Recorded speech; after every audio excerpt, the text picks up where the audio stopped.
टीका करतात विरोधक.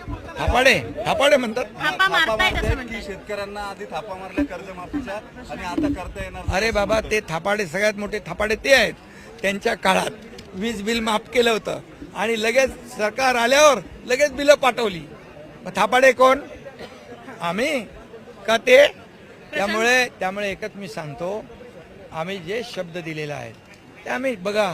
शेवटी राज्याची आर्थिक परिस्थिती जी आहे, सगळं चाललं पाहिजे, विकासही झाला पाहिजे, कल्याणकारी योजनाही चालू राहिल्या पाहिजे, लोकांचा पगारही झाला पाहिजे, सगळं चाललं पाहिजे.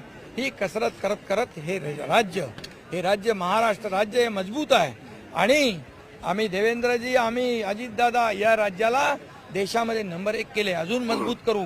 आणि या राज्यात सगळ्यात जास्त विकास प्रकल्प सुरू आहेत, ज्यामुळे आर्थिक क्षमता आमची वाढेल आणि ह्या सर्व योजना ज्या आहेत, सर्व आश्वासन आहेत ते आम्ही पूर्ण करू.